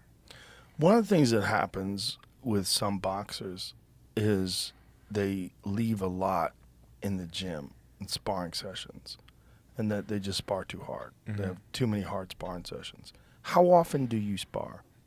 I spar Tuesday, Thursday, and Saturdays. Some of them be hard. You know what I mean? That's just how it is. You can't replace, I would say like tech sparring and like soft sparring from, a comparison to get ready for a fight, because you fight how you spar how you fight. And if I'm in there just doing this, catch, then when the fight come and everything is full blast, full speed, I'm not gonna be able to keep up because I didn't train that way. Right. I can hit the bag, I can hit the mitts, all that I want, but nothing's coming back. Right. I'm not feeling that presence of a person pushing me, hitting me, holding me, things like that. So sparring is very important. And not saying that you have to, go hard every single time you spar, but there got to be days where, that fighter is trying to put it on you, because now you're getting used to that, and now your body is getting in shape to withstand the rounds, the time, the grappling, the holding, the hitting, all that. So you need that. How do you judge when you're doing too much hard sparring? Your body will tell you. I'm a firm believer in listening to my body. So I've been doing this a long time. My coaches, they've been doing this just as long or longer, or Bomac longer. Well, we all started, this journey on when I was 2008, when I turned pro. So they've been around me since I was a kid, so they know when my body is breaking down or when I'm complaining about something. Bo would be like, all right, well, we're going to do this today. Or we're going to do this today. And I'll be like, man, what? He'd be like, we're going to do this today. I'd be like, man, I don't want to do that, man. I want to work. Because as a fighter, I want to work hard every day. But it's up to your coaches to know when to pull back, when to take days off. Oh, no, you ain't working out today. Huh? You ain't working out today. You been working out hard, today off. Or some days we were going in there, he'd be like, oh, we're going to do 4 rounds sparring. Like, what? Yeah, we're going to do 4 rounds sparring. All right. Y'all got it. So things like that. So it's just a trust and an understanding that your coaches know you as good or better than you know you. Definitely. Yeah. So they're going to tell me, some days they're going to say, man, you ain't got no energy today. Did you eat? Some days I'll be like, no, I didn't eat before I came. Oh, I could tell. Or you moving kind of slow. You all right? So it's very important that you be honest with your coaches as well, because a lot of people, they tend to keep certain things away from them, and then when things go left, then the coaches is to blame, when the coaches wasn't aware of everything that was going on with you. So if you got, injuries, or you're not feeling well, or, something's not right, or something's going on, as a team, you got to let your team know, because that's why they there. And that's why they able to pick up on certain things, like, you overtraining, or you're not, getting enough rest. What time you going to sleep at night? You need to put the phone down at this time, and, just all that. Do you monitor your resting heart rate, your heart rate variability? Do you do any of that stuff? Yeah, I do all that, Yeah. In the mornings. So when I get up in the morning, we put it on my finger, then we monitor that, and then it takes your blood oxygen, your oxygen level, your heart rate, and all that stuff. And so from there, you could say, okay, I'm a little tired. or there I'm a little Yeah. overworked. Yeah. It's Not really. easier today. Not really. You know, sometimes I go off of that, but you know, I just go off of how my body feel. You know, I just use that for just how much oxygen I'm taking in and the levels that I'm at. So once I start cutting weight, all right, this what I've been at, this range. Once I start cutting weight, then I can compare the two. And how far out do you start cutting weight? I probably cut weight probably like 2 weeks, 2 to 3 weeks. And so that's just a decrease in calories. Yeah. Is there anything else that goes along with that? Is it an increase in cardio or anything else? Nah, just everything is the same. Same? It's just, you know, decreasing the amount of food intake. You know, we start cutting the food probably like in portions. Then, you know, we probably change up the times of the workouts. And then when you get down to the day of the weigh-ins, how much weight are you actually cutting? None. None. So when you weigh in, that's natural. Yeah, and like the day of the weigh-ins, I'm not cutting none. That's beautiful. I used to have to cut like 5 pounds in the morning of the weigh-ins. You know, and did you feel that the next day? Nah, not really. Sometimes, but not really. But it's better to not. Yeah, because I just rest.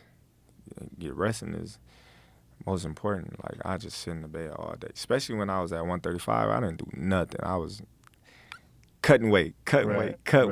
140, cutting weight. You know, but yeah, like, that shit tough. Like, this last fight with Spence, it was tough. You know, but I try to make weight, you know, at least the night before, so I could sleep as long as possible till the weigh-ins, and you know, go from there. And what do you do for recovery? Do you have anything specific that you do for recovery? Massages, sauna, anything along those lines? I get massages. I don't use a sauna. No? No, I don't use a sauna. That's pretty much it. Just, you know, Normatec. Oh, those leg things? Yeah, those are great. Normatec, massage. I hate the cold plunge. I did it for the first time this camp, and man, I tell you, I was freezing. I always thought my balls was gonna be freezing, but my fucking fingers was cold. Fingers, like, toes. Yeah. My toes wasn't cold. I was so cold I couldn't even feel my feet. I was in there like this. I was trying to put my hands under my armpits, and I was just shaking like this. And I was just like, I'm about to get out. They was like, they was motivating me, and I was like, man, I can't. Man, this is the hardest thing that I ever did because I'm anemic. So me and Cole don't. You're anemic? Yeah, I gotta take iron pills. Really? Yeah. Interesting. Is that before you stopped when I red was meat? little. Always? Yeah. Really? When I was little. Yeah. So I gotta go from the cold, and then they put me in the hot, and then it felt like needles was shocking my body, like needles was going through. I'm like, dang, you know what I mean? I felt good. Then they was like, all right, you gotta go back in the cold plunge for 1 minute. No, it was 2 minutes. 2 minutes. I was like, what? Like, come on. So I went up in there, and then I was like, all right, get out, you done. I said, I don't go back in the hot. They was like, no. I was like, oh man. But I was cool that I did it. You know, that it was something that, you know, I wouldn't do. And I did it for the first time, and I felt like I accomplished something. How did you feel after you got out? I felt good. Yeah. I felt good. But the crazy part about that is 2 days after that, I had got a cold. And I was like, I was messed up. And I was like, man, was it because of that? But found out that it was the air conditioner in the house. It was blowing right on my face. Oh. Yeah, on my bed. I sleep with the cover over my head. I don't know why. I've been Really? doing that. Yeah, I've been doing that since I was a little kid. So we looked up, and sure enough, I was just like, man. And it was like on like 62. So it was freezing in the house. And I was just like, man, I turned off everything in the house. It was all hot. Everybody was kept trying to turn the air back on. Like, man, turn that off. Like, no. And it's 120 in Vegas. I'm like, yeah. It's that. Turn it off. I was just like, man, I ain't never experienced that ever in my life. I never got sick during fight week. Ever. Really? Ever. So How sick did you get? I was sick. For one day I was like down. Like I was down, but like yeah. How far vitamin out C, from the fight was that? a week. Oh shit. Week. So I was down, but I was just like, man, that one day I was hurting. But then, you know, my nutritionist, she gave me some vitamin C. My nutritionist, my chef, he gave me a whole bunch of oranges and melons and grapefruit. Big old bowl. You ain't eating no meat. This is what you eating all day. I was like, what? It was like, yeah, trust me. And that's all I ate the whole day. And the next day I felt better. I was like, oh, all right, we back to normal. Well, we wasn't all the way back to normal because my coach didn't let me work out. But, yeah, we was good. How many days did you have to take off from that cold? Just 1.5. Oh, not that bad. Yeah. So that one day I didn't do nothing. Then the next day I didn't go to the gym. I didn't work out in the gym. And then a day or so later, Yeah. you're back in. Yeah. Well, that's fortunate. That would have sucked if that happened a couple days out. Yeah. Yeah. And then fuck up your weight cut, too. Yeah. I would have had to find a way. Isn't it crazy, though, when you think about all the things that have to come together so perfectly? Peaking in your conditioning, peaking in your physical training, your technical training. Everything's got to come together. Everything. But when you done this for so long, you know what you got to do to get there. You know, I think I peaked like twice during this camp. You know, I was working so hard. I was just like, man, I wanted this so bad. It was like, all right, we got to pull you back. Mm. All right. And when they pull you back, like for how long? Just a couple of days, pull you back. You know, because you looking too sharp in the gym. You way above schedule. So we got to pull you back. Working too hard. Get you some rest. That's such a fascinating aspect of the training. Yeah. Because it's just so on feel and knowing and just having an understanding of the athlete. Yeah, because you as the fighter, you want to feel good. You want to look sharp. You want to, feel all those things. But your coaches on the outside, they're like, okay, we still got like 3-4 weeks. Mm. And he's looking like this at this point in time when we want him like that at the tail end, So pull him back a little bit. It's such a dance. It's such a perfectly orchestrated dance. Yeah. Everything has to line up. Have you ever had a fight where you peaked too early? No. Never. Not that I know of, No. I would say. Well, listen, Terence, what you've done is amazing. It's as a person who's a boxing fan, it's beautiful to see. I love watching, like I said, I love excellence. I love when someone is just at the top, the very top of their game, of the sport, of everything. And that's you right now, man. So Appreciate it. I hope you enjoy it. Congratulations. It's an honor to talk to you. Thank you. And I'm a giant fan, man. Thank you very much. Appreciate it. Thanks for having me. Tell everybody your social media so they can hit you up. You can reach me on Twitter, what they call it X now. Yeah. I don't know what that is. At Terence Crawford. And then you can reach me on IG at T-Bug Crawford or Facebook Terence Crawford. You're the fucking man, bro. Yes. Thank you very much. Appreciate you being here. Yeah. All right. Bye, everybody.